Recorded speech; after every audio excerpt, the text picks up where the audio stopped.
नमस्कार, मैं राकेश परमार और आप देख रहे हैं महत्वपूर्ण मुद्दा। मित्रों, आज का सबसे महत्वपूर्ण मुद्दा तो ये था कि आप लोग बचपन से कहावत सुनते आ रहे होंगे कि अंगूर खट्टे हैं। आज उसका साक्षात अनुभव करने का मौका मिला जब मातोश्री और पिताश्री दोनों को नाराज करके उद्धव ठाकरे ने एनडीए के राष्ट्रपति उम्मीदवार को अपना मजबूरी में समर्थन देने का ऐलान किया, ये कहते हुए कि हम किसी से डरते नहीं।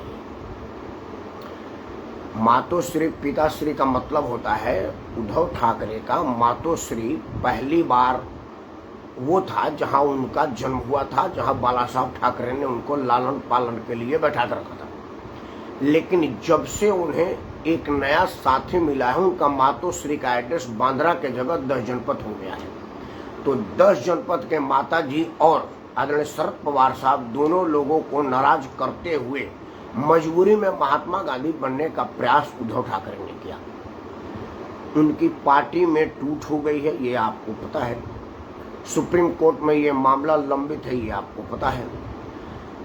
तीर कमान पर निशाना है एकनाथ शिंदे का, ये आपको पता है।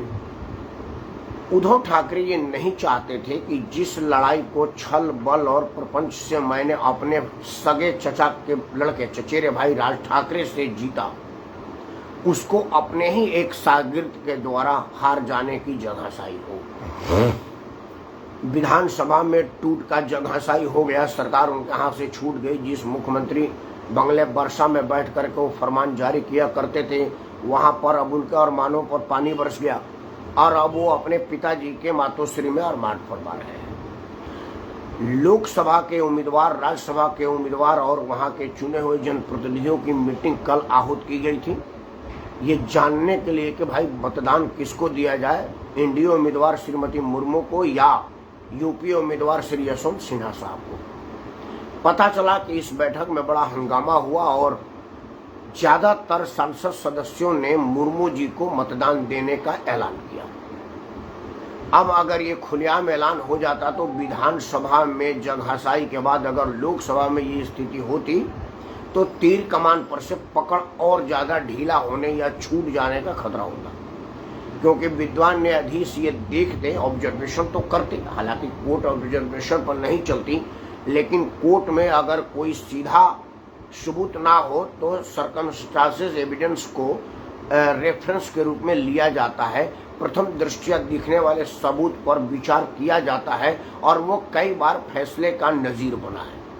तो कहीं ऐसा ना हो कि सर्वोच्च न्यायालय के सर्वोच्च न्यायाधीश ये कहते कि उद्धव ठाकरे, विधानसभा में तो मतदान के माध्यम से साबित हो गया कि तुम्हारे साथ कोई नहीं है, लोकसभा और राज्यसभा में भी मतदान के माध्यम से हो गया क्योंकि तुम यूपी उम्मीदवार को समर्थन कर रहे थे और तुम्हारे सारे लोग एनडीए उम्मीदवार के पक्ष में मतदान दिए, तो अब शिवसेना पर किस बात का कब्जा?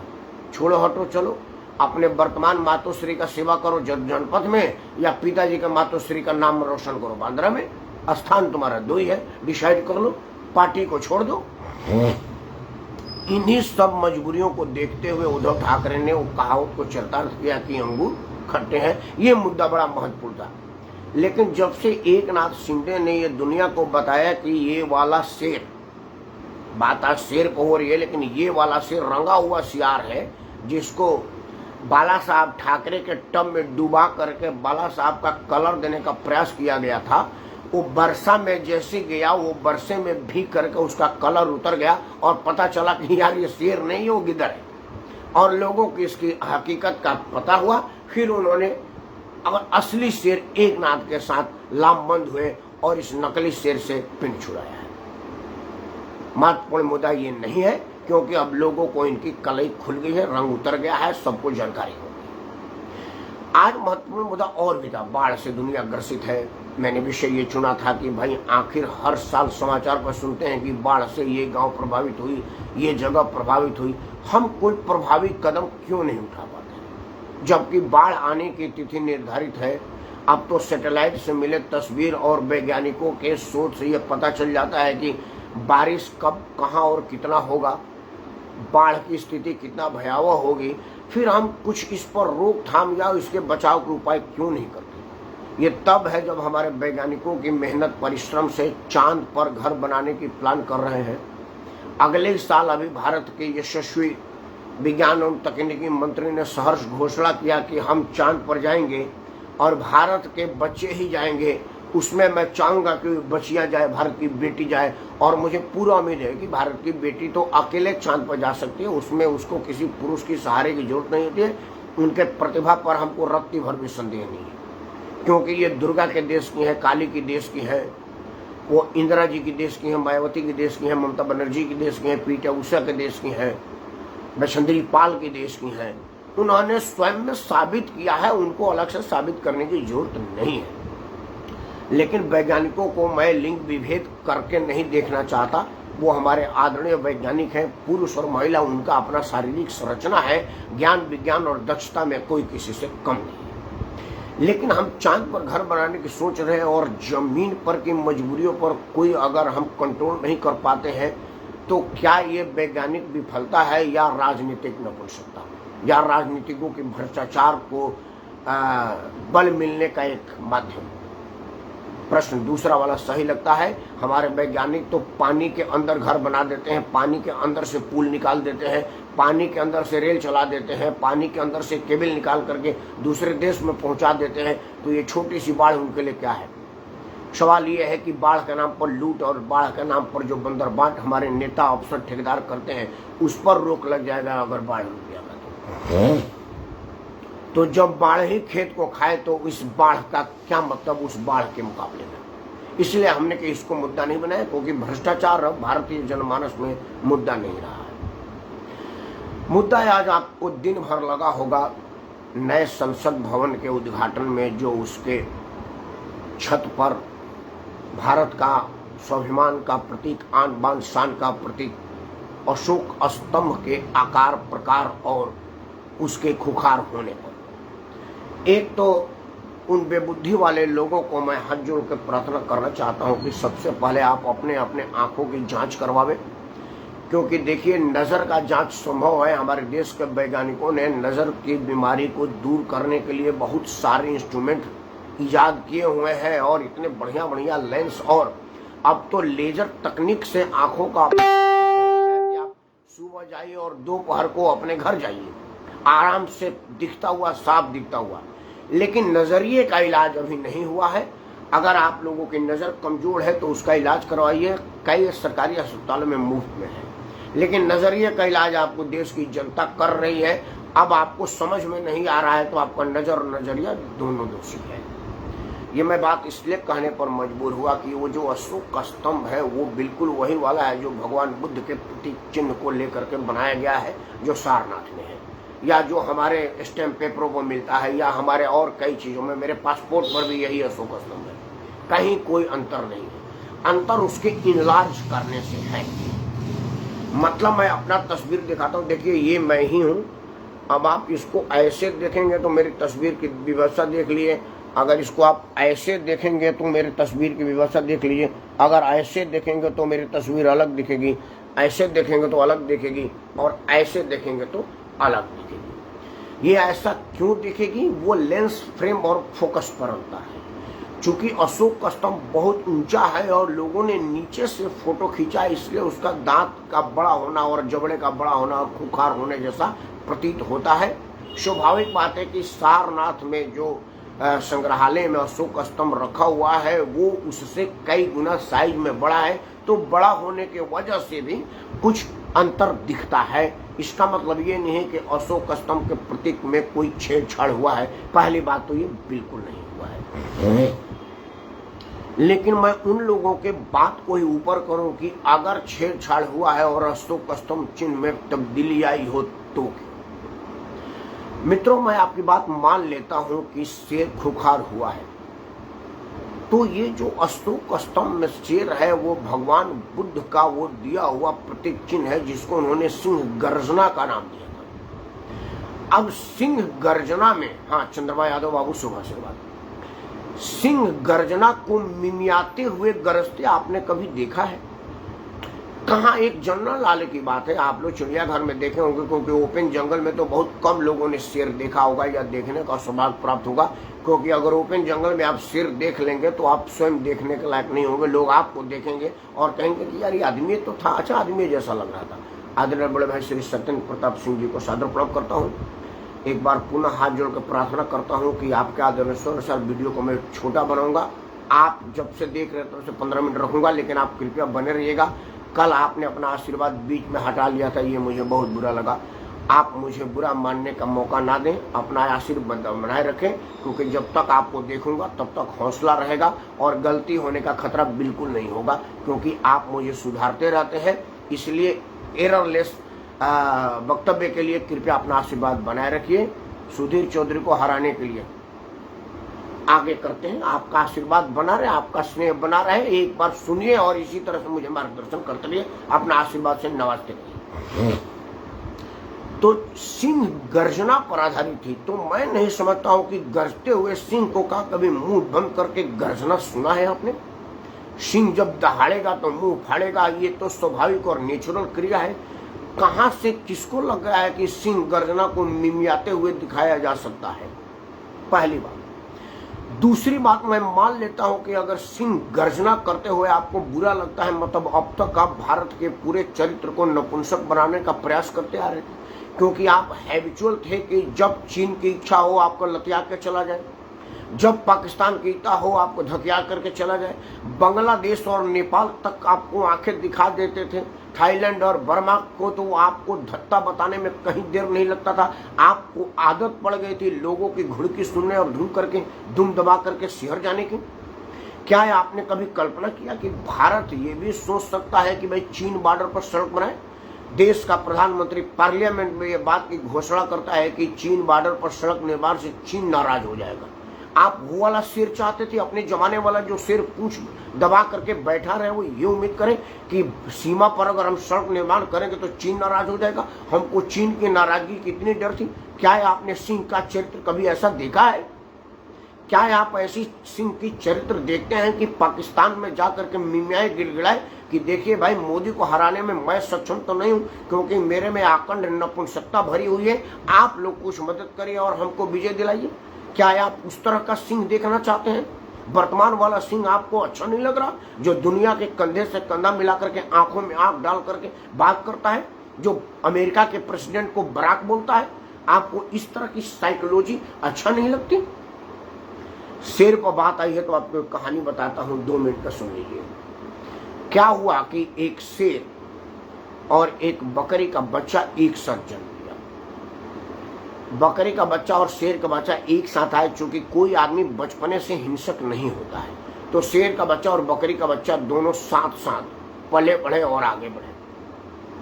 क्या हुआ कि शेर शिकार के लिए गए, अपने बच्चों के लिए शिकार लाने के लिए। जब शिकार पर से शेर आया तो शेर के बच्चों ने शेर शेरनी को बताया कि मम्मी मम्मी पापा पापा आज हमको दीदी ने बचा लिया। तो बोला क्या हुआ? कुछ नहीं, वो दूसरे वाले शेर अंकल आ करके मान के आगे दहाड़ रहे थे, दीदी ने हम सबों को छुपा करके अंदर चुप करा दिया। शेर अंकल चिल्लाते रहे, हम लोग मिले नहीं, हमको दुम दबा करके दुबका के बैठा दिया था। शेर अंकल बड़ा खुश हुआ और बोला कि जी बहुत अच्छा है, मेरे बच्चों की जान बच गई। लेकिन उसने बकरी के बच्चे को ससम्मान गुफा छोड़ देने का आदेश जारी किया। बकरी और उनके बच्चों ने कहा कि महाराज मैंने तो आपके बच्चों का जान बचाया था, आपने हमको अपने साथ रखने पुरस्कृत करने के बजाय हमको भगा क्यों रहे? बोला आज आपके वजह से मेरे बच्चों की जान चली बच गई, लेकिन अगर यही चरित्र मेरे बच्चों में डेवलप हो गया तो यही उनको जान लेने का कारण भी बन सकता है, क्योंकि शेर डर करके दुम दबा करके बैठ जाए तो फिर वो शेर नहीं होता, फिर शेर में और गिदड़ में अंतर क्या रह जाएगा। मैं अपने बच्चों को बकरी बनाना नहीं चाहता, क्योंकि आगे चल के वो बकरी बनना नहीं चाहते हैं। डॉक्टर फैजुद्दीन साहब को नमस्कार। ये संस्कार हमको क्या बुरा लग रहा है? हिंसा किसी चीज का उपाय नहीं है, लेकिन डरपोक और दुम दबा पूछ दबा करके बैठना भी तो कहीं का उपाय नहीं है। कल्पना कीजिए कि कभी स्थिति ये थी कि जिसकी मर्जी आती थी वही हमको भुड़का करके चला जाता था। आज जो वर्तमान में प्रधानमंत्री हैं, जब ये मुख्यमंत्री थे तो भारत के कुछ राजनीतिक लोगों, मैं उनके दुनिया के जितनी बड़ी बड़ी अपशब्दों, अनादर के शब्दों और अपमानजनक शब्दों से सुशोभित करते हुए ये कहूंगा कि उन लोगों ने भारत के प्रतिष्ठा को विदेश में उछाला और दुनिया में बदनाम करने के लिए भारत के चुने हुए जनप्रतिनिधि को चिट्ठी लिखा कि मोदी हिंसक है, गुजरात दंगे का अपराधी है, इसका हाथ खून से सना है, आप इसको वीजा ना दीजिए। और अमेरिका इनको वीजा देने से मना कर दिया, क्योंकि भारत के करीब करीब सारे शीर्षस्थ नेताओं ने खत लेकर के अमेरिका से अनुरोध किया था। जब 130-135 करोड़ भारतवासियों का भरोसा नरेंद्र मोदी पर जमा, वही अमेरिका अपने सारी प्रोटोकॉल छोड़ करके एयरपोर्ट पर रिसीव करने आया, लाल कालीन बिछा करके माननीय नरेंद्र मोदी की अगवानी किया। माननीय नरेंद्र मोदी को बरसात से भीगने के लिए वहां का राष्ट्रपति स्वयं हाथ से छाता लेकर के बारिश के बूंदों से बचाता हुआ राष्ट्रपति के प्रांगण में घुमाया और हमारा सिर दहाड़ता हुआ उनके साथ पैदल चल रहा था और अमेरिका का राष्ट्रपति छाता लेकर चल रहे थे। आप ये कह सकते हैं कि उस राष्ट्रपति की महानता और संस्कार है, लेकिन आप ये भी कह सकते हैं कि ये भारत के प्रधानमंत्री की दिलेरी है, इस शेर की सिंह गर्जना का प्रताप है, 130-135 करोड़ भारतवासियों का अपना प्रताप है और अपनी ताप है। सिंह को गरजते हुए अच्छा लगता है, सिंह को दुनिया देखे तो अब ये मान ले कि भारत का सिंह अब मिमियाने वाला नहीं रहा, भारत का सिंह अब मुस्कुराने वाला नहीं रहा। अब भारत का सिंह आंखें झुका सकता है तो आंखें तरेड़ भी सकता है, जरूरत पड़े तो आपकी आंखें निकाल भी सकता है। अगर सिंह का पास पंजा है तो वह सम्मान में हाथ जोड़ने के लिए उठा भी सकता है, जरूरत पड़े तो आपका मुंह नोचने के लिए नोच भी सकता है। इस तरह के अगर चरित्र डेवलपमेंट दुनिया में हो रही है तो इसमें कहीं कोई बुराई नहीं। कुछ लोगों ने आज फेसबुक पर कई जगह सराहना और चर्चा में हुआ जब मैंने कहा कि सिंह को तो गरजते हुए अच्छा लगता है और सिंह हिंसक ही प्रवृत्ति का होता है, क्योंकि शिकार करके खाना उसकी प्रवृत्ति है। सिंह को कोई रस्सी में बांध करके घास खिलाते हुए नहीं देखा है और नहीं दिया जाता है। तो कुछ समझदार पढ़े लिखे लोगों ने मेरे को कहा कि तो क्या हम अब अपने देश को जंगल राज की तरह से चलाएंगे? नहीं। जिन लोगों ने 4 सिंहों को हमारा प्रतीक चिन्ह बनाया, उन लोगों ने चारों दिशाओं में भारत के इस चरित्र को बताने का प्रयास किया कि ये सिंह गर्जना है और चारों दिशाओं में हमारा शेर गरजता हुआ सीमा का सुरक्षा कर रहा है, सीमा का प्रहरी है और सीमा में प्रवेश करने वाले लोगों को ये बता रहा है कि अगर आप इस सीमा का अतिक्रमण किए या इसके अंदर बलात् प्रवेश करने की कोशिश किए तो हम यहाँ पर दहाड़ते हुए खड़े हैं। क्या वो उस तरह की परिभाषित नहीं किया जा सकता जिस तरह की आप परिभाषा करते हैं? इन विषयों पर आप लोगों को विचार करने की जरूरत है। अगर ये मैं मान लूं, पहले तो ये माने जा रहे हैं कि इस सिंह के मूल चरित्र में किसी तरह की कोई बदलाव नहीं है, नीचे से लिए फोटोग्राफ से उसका दांत बड़ा और हिंसक दिखाई दे रहा है। अगर आप समान एंगल से लेंगे तो वो बड़ा और खूंखार नहीं दिखेगा, पहली बात है। लेकिन अगर आपकी बात, चूंकि विपक्ष के तमाम नेताओं ने ये बात कहा है, उनको ही बात मान लूं तो मुझे इस निर्णय पर फख्र हो रहा है कि मेरा देश बदल रहा है और दुनिया को हम ये समझा रहे हैं कि अब हम लोग मिमियाने वाले नहीं हैं, हम अब गरजने वाले लोग हैं, जिसकी कल्पना भगवान बुद्ध ने किया था, जिसकी कल्पना सम्राट अशोक ने किया था। मित्रों, अंत में मैं एक बात और कहूंगा कि आज का दिन भर का प्रचर्चा ट्विटर पर, फेसबुक पर, समाचार चैनलों पर अनाप शनाप बयानबाजी से मैं बड़ा दुखी हूँ। अपने विपक्ष की कायरता, अनुभवहीनता, मुद्दे की कमी से मैं बड़ा दुखी हूँ, व्यथित हूँ। इस देश में आज के तारीख में इतने ज्यादा मुद्दे हैं जिसके एक एक मुद्दे पर सरकार पलट जाए अगर कोई इंदिरा जी या लोकनाथ जयप्रकाश जी जैसा आदमी हो।